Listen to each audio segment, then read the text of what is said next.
জাহিলিয়াত যুগে যে গোত্রীয় নেতারা বা সন্তানের পরিবারের সদস্যরা কেউ হত্যা করলে তাদের পরিবারে কেউ যদি গোলাম থাকতো, কৃতদাস থাকতো, ওই কৃতদাসকে কেসাস করা হইতো। বলেন নাউজুবিল্লাহ।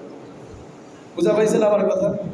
কারণ আমার দেশের মিনিস্টার হত্যা করলো, তার নির্দেশ করবে, তার হুকুমে মেইন গডফাদার হলো নেতা, কর্মী করলো হত্যা, উপযুক্ত শাস্তি পাবে কে বলেন তো? কাকে দিতে হবে?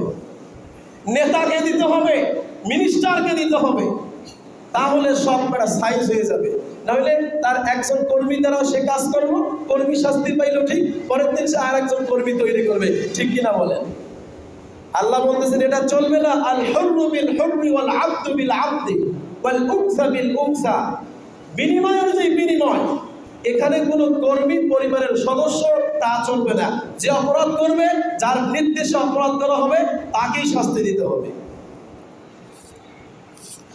এমপি মন্ত্রী হয়েছে, রাজা হয়েছে, তো কি হয়েছে?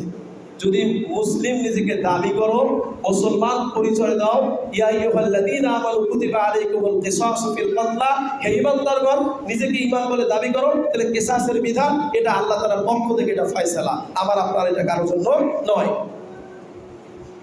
আল্লাহ তাআলা আবার সূরা মায়েদায় বলতেছেন, وَكَتَبْنَا عَلَيْهِمْ فِيهَا أَنَّ النَّفْسَ بِالنَّفْسِ وَالْعَيْنَ بِالْعَيْنِ وَالْأَنْفَ بِالْأَنْفِ وَالْأُذُنَ بِالْأُذُنِ وَالسِّنَّ بِالسِّنِّ وَالْجُرُوحَ قِصَاص।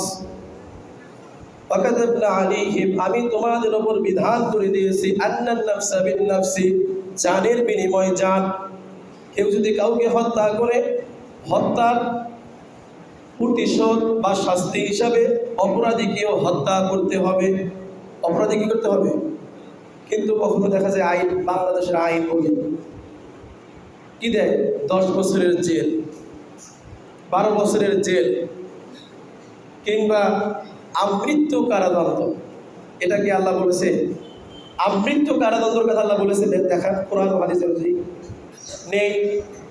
ফিহা আন্নান নাফসা বিন নাফস, জানের বিনিময়ে জান, হত্যার বদলে হত্যা। আপনি হত্যা করেছেন, আল্লাহর কিসাস, আল্লাহর বিধান, আপনাকে ওই অনুযায়ী হত্যা করতে হবে। আপনার যাবজ্জীবন এই সমস্ত কোনো অপশন কিন্তু ইসলামে নেই। আমিও কেউকে হত্যা করব, অপরাধী হিসেবে সাব্যস্ত হব, আমাকেও ফাঁসি দেওয়া হবে বা শিরচ্ছেদ করা হবে। এটাই ইসলাম। আল্লাহ বলতেছেন এটা আল্লাহর বিধান, আল্লাহর কোরআনের আইন বিধান। ওয়াকাতাবনা আলাইহিম ফিহা আন্নান নাফসা বিন নাফস, জানের বিনিময়ে জান, অন্য কোনো বিকল্প নেই। আবার এখানে আরেকটা কথা বলি যে অপরাধীরা অপরাধ করতেছে, তাদেরকে গ্রেফতারও দেখা হচ্ছে বা জেল রিমান্ড দেখা হচ্ছে, কিন্তু যদি রাজনৈতিক নেতা হন বা কর্মী হন, সরকারদলীয় কর্মী হন, দেখবেন যাদেরকে ওই লকআপের ভিতরে জামাই আদর করে রাখা হয়েছে। ঠিক কিনা বলেন?